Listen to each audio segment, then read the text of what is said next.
Yo, what's up mga tropa peeps? Welcome back to my vlog at magandang araw po sa inyong lahat. At ngayon po, itong ating pag-uusapan ay patungkol dito kay Marcoleta na mukhang nangaaway na po at ayaw masapawan sa ginagawa niyang Senate hearing ng kanyang Blue Ribbon Committee dito po sa mga sinasabing anomalya sa DPWH. Pero alam niyo po, ito po ang kumbaga para sa akin nakikita kong problema. Mabagal si Marcoleta. Nababagalan ako sa kanyang kilos. Nababagalan ako sa kanyang hearing. Ito po yung balita ng bilyonaryo. Hinanatan ni Senador Rodante Marcoleta ang dalawang kapwa nito senador hinggil sa usapin ng investigasyon sa maanomalyang flood control projects. Binira rin ng senador ang ilang broadcaster na tila minamaliit ang ginagawang investigasyon ng Kongreso.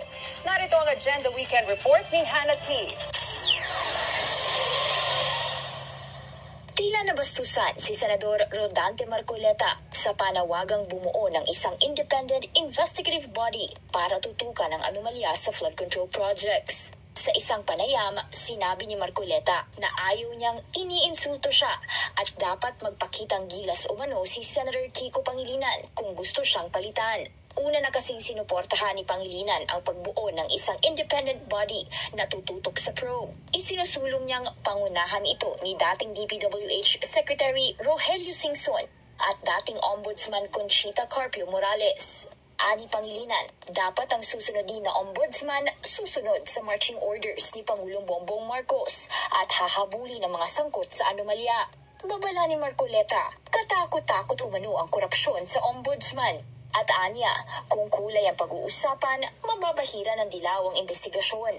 Matatanda ang naglingkod sa termino ni dating Pangulong Noynoy Aquino, sina Singson at Carpio Morales. Reaksyon ni Pangilinan, tila barking at the wrong tree ang kapwa senador.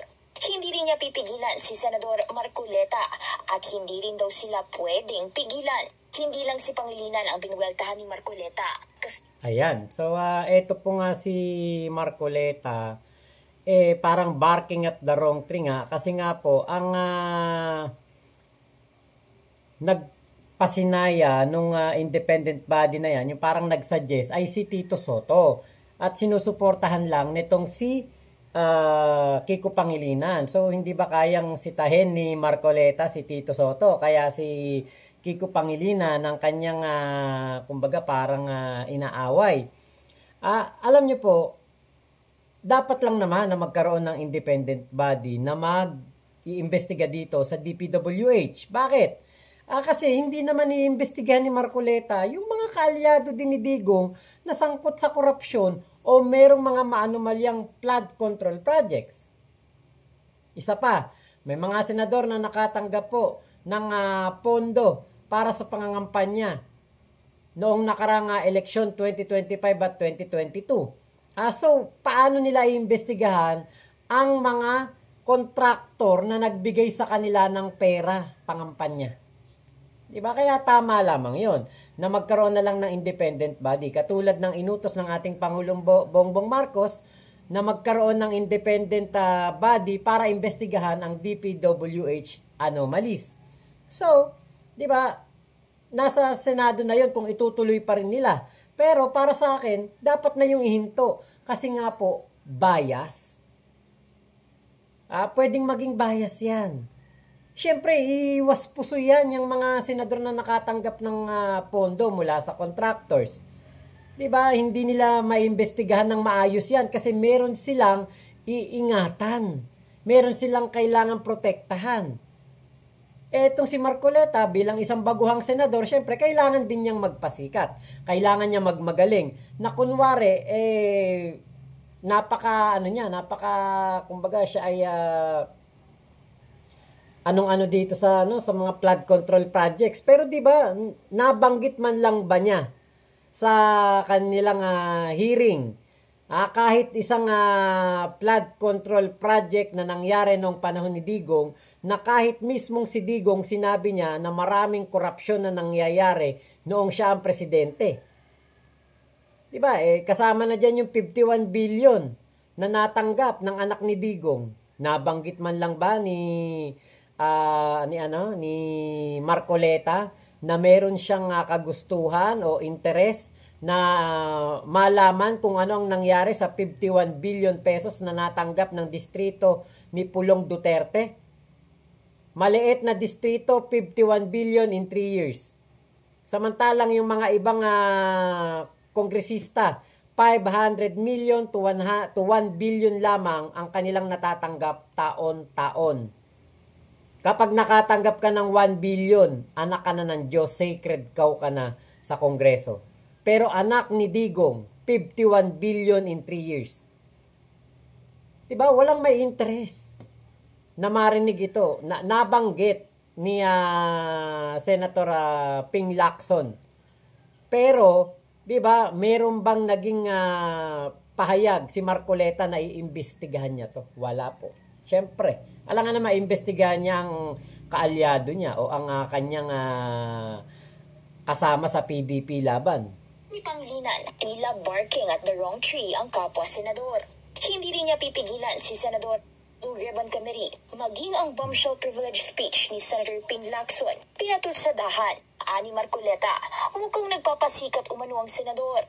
Agarang sagot ni Lacson, ayaw niya ng away. Pero handa siyang gawin ito kung aawayin sila ni Marcoleta. Paglilinaw ni Lacson, hindi naman nila minamaliit ang komite. Isang broadcaster pa ang binanata ni Marcoleta na nagsabi na naglolokohan lang sa Kongreso na nagpahayag ng galit sa DPWH pero hindi naman hinaharap ang umano'y partisipasyon ng mga mambabata sa korupsyon. Hindi ito pinangalanan ni Marcoleta pero hula ng netizens, si veteran broadcast journalist Karen Davila ito. Kahit ang broadcaster na si Ben Tulfo, kinontra rin ni Marcoleta. Sa isang programa, binanata ni Tulfo ang Senate probe bilang pang-political theater lang umano ng mga senador. Mabilis ang sagot ni Marcoleta.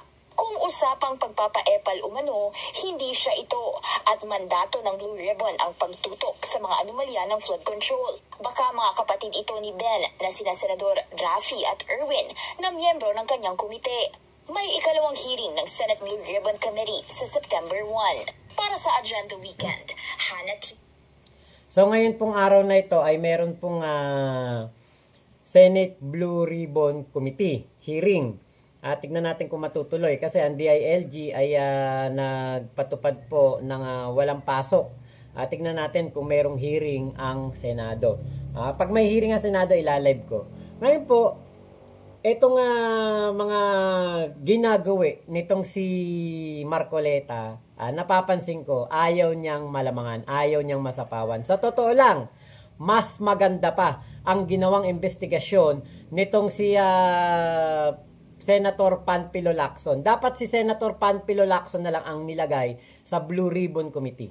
Kasi kung narinig ninyo, napanood ninyo, ang halos nasa lagpas 1 oras na privilege speech ni Senator Panfilo Lacson, napaka-conclusive, talagang detalyado, talagang ni-research ang mga anomalya, ang mga ghost project, ang mga substandard na mga flood control project. Talagang merong ginawang pag-iimbestiga. Si Marcoleta ba merong sinabing ganyan? Meron bang nilabas na ganyan si Marcoleta? Wala po, di ba? Kaya ngayon, syempre, ang dating kay Marcoleta, nasasapawan siya. Di ba? Parang na ano siya, na nakikita niya na merong mas magaling. Kaya ang gagawin ni Marcoleta, tatahol, aangilan, dadaragin itong mga senador na tingin ko ay nakikita ni Marcoleta na mas magaling sa kanya. Ayaw ni Marcoleta na magkaroon ng independent body na suwestyon nitong si Senator Tito Soto dahil nga po syempre masasapawan ng Blue Ribbon Committee. Napakabagal ng Blue Ribbon Committee, sa totoo lang. Sabi ko nga walang kwenta ang investigasyon. Bakit? Kasi kung ang aasahan natin ay ang Blue Ribbon Committee, kailan pa nagkaroon ng huling hearing? Kailan pa nagkaroon ng huling patawag sa Senado? Yung mga kontraktor baka nakaalis na. Nakaalis na papuntang abroad. Na-withdraw na yung mga pera na hindi na maipi-freeze. Sabi ni Magalong nakalagay daw sa mga kwarto yung bilyong-bilyong pera. Pero alam niyo si Magalong kasi puro lang din bunganga eh. Wala man lang makasuhan. Napakatagal niya nang ine-expose to, wala siyang makasuhan. Sinasabi niya may nangyayaring korupsyon pero walang mapangalanan. Takot magpangalan. Takot maglabas ng mga pangalan nitong mga kontratista, pangalan ng mga kongresista. So ang nangyayari, 'di ba? Wala. Yun ang katotohanan, walang nangyari. Katulad po, sa panahon ni Digong, may nangyari ba? Sa kanyang expose noon na meron pong mga korupsyon na nangyayari sa DPWH noong siya ang presidente? Wala po. Ito. Ito yung pahayag ni Digong. President Rodrigo Duterte, during his public address on Monday evening, said he already has the list of congressmen allegedly involved in certain irregularities or questionable projects in the Department of Public Works and Highways or DPWH. The said lawmakers are allegedly profiting from infrastructure projects by hiring their preferred contractors and asking for kickbacks.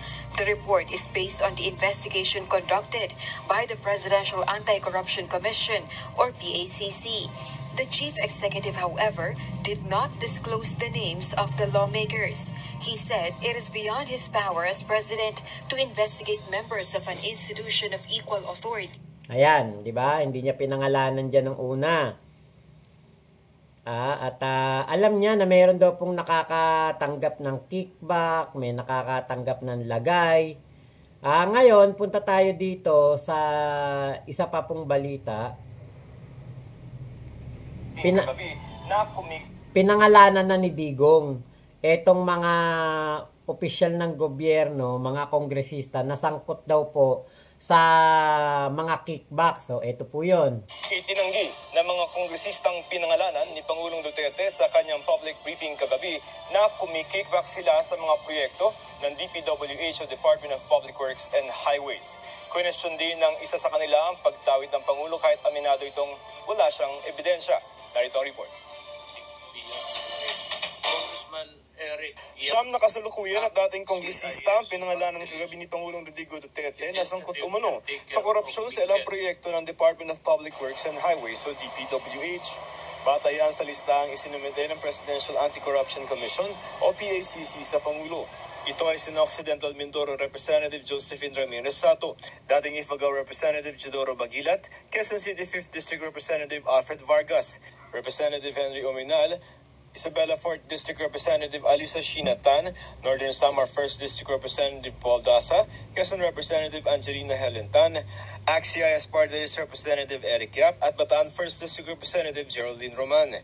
Binanggit din ng Pangulo ang ilang district engineers, sina Lorna Ricardo, Marlene Gillo, Ramon de Banadera, Edita Babaran, Edmund Daluna, Isang Rami Pot, Ireneo Galato at Romelda Bangasan. Paliwanag ng Pangulo, binasa niya ang pangalan ng mga kongresista at district engineers na isinumite sa kanya dahil dapat itong malaman ng publiko. Pero aminado siyang walang ebidensya laban sa kanila. Yung pagbasa sa pangalan ninyo is not a condemnation or an indictment that you are guilty of something. This is not indictment. This is not to destroy you. But be careful because there might be somebody using your name or gumagawa, hindi mo alam, pagkatapos nire-report doon. Walang ebidensya to. Walang ebidensya. Ikinagulat at kinondena naman ng mga kongresista ang pagdawit sa kanila ng PACC.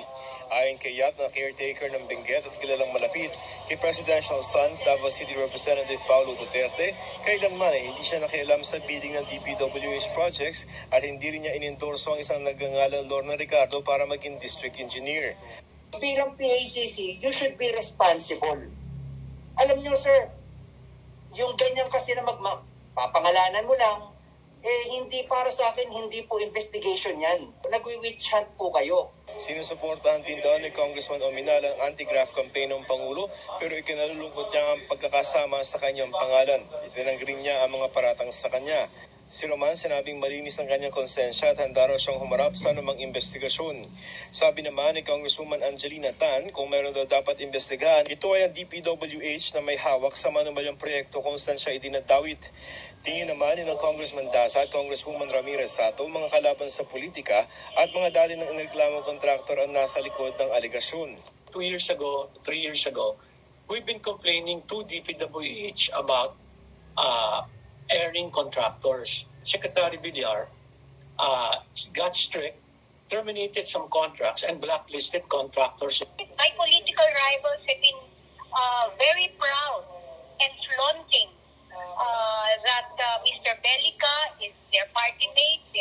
Bellica is a very close friend of theirs, and Mr. Bellica has been helping them. Sa isang pahayag, sinabi naman ni Congressman Vargas na hindi niya hayaan ang mga kalaban sa politika na sirain ang kanyang pangalan. Dito naman si Bagilat na dawit dahil sa kanyang mga kritisismo laban sa pamahalaan. Para kalimutang isang skandalo, maglabas ka ulit ng isang skandalo. So, linabas itong listahan na sabi naman ng Pangulo at the start na wala siyang ebidensya. Sagot ng Malacanang, siya po ang nagda-diversionary tactic. Sagutin na lang po former Congressman Bagila. At narito po tayo sa Cordillera ngayon. No? So sagutin nyo lang po. Kung hindi totoo na nanghihingi kayo ng tongpats, sabihin nyo po. No?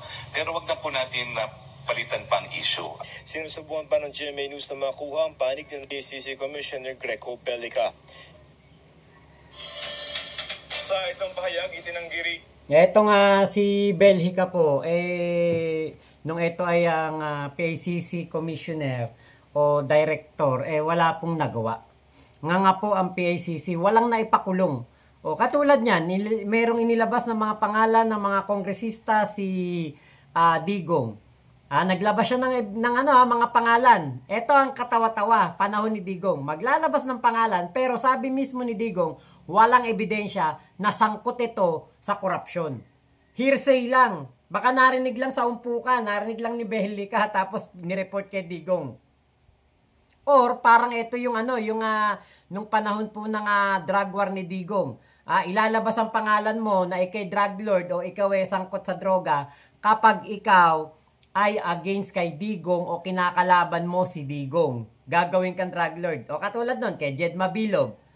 Di ba? Ganun na nangyari. Ginawan drug lord. Di ba? Tapos kaliwat kanan ng gurguran sa mga mayor noon na mga hindi po sumuporta kay Digong. Ganun lang din, di ba? Kunwari lang si Digong, may talk to the people, hangang-hangang mga Pilipino noon, pinapangalanan ng mga tao na sangkot umano sa korupsyon, sangkot sa droga, pero kung maalala po ninyo, wala pong naipakulong kahit isa si Digong.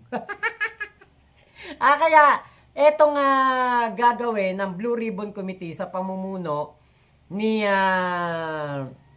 Marcoleta. Parang moro-moro lang to. Sarsuela. Pakitang tao kunwari mag-iimbestiga. Pero iiwasang imbestigahan yung mga kaalyado, yung mga kontratistang nagbigay ng pera, at yung mga tao po na kailangan nilang protektahan. Di ba? Kaya po, tama lamang yun. Magkaroon na lang ng independent body na mag-iimbestiga dito sa mga flood control projects, dito sa mga ghost projects. Kasi magkahiwalay naman legislative sila, executive ang sa ating Pangulong Bongbong Marcos, parehas na mag-imbestiga. Di ba? Maganda, magkakaroon po ng mga parallel investigation na maaaring yung isa may matuklasan, yung isa may matuklasan, merong maipakulong. Di maganda po, di ba? Hindi katulad nung panahon ni Digong, puro press release, puro pagpapangalan, pananakot. Pero kapag kapag nakapagbigay na ng lagay, wala na, mawawala na sa listahan. Ay nako, wag na lang. Tama na lang yung mga hearing ng Senado at Kongreso na yan para po hindi mabahiran ng kung ano pa na pangit na impresyon ang Kongreso. So, lamang po, maraming salamat sa pagsama nyo dito sa aking vlog na ito. Ingat po kayo. Nasa mang panig kayo ng mundo. Momo chup chup, love you, love you. God bless us all, Pilipinas. God first. Salamat po.